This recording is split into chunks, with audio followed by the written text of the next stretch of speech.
Si Jessie, isang anak na nawalay sa pamilya. Isang kapatid na tinana ng tampo, takot at pangarap.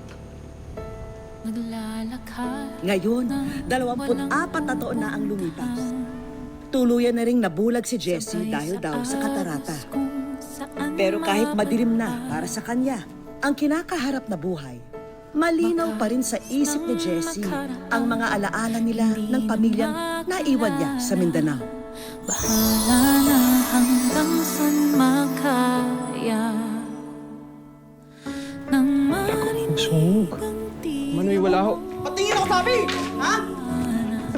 sa gitna ng bagyo. Hindi ko gusto maganti, kaya ako aalis na lang ako. Para makalimot baga sa kanilang masaktan nila ako.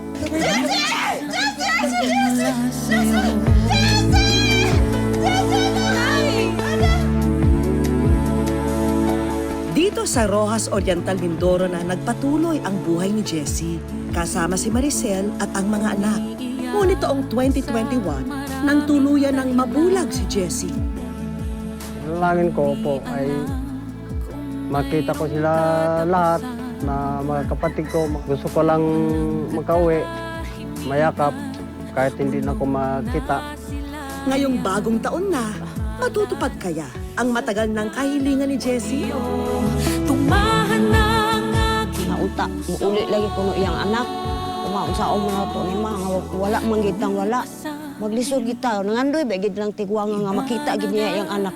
nagmula sa'yo.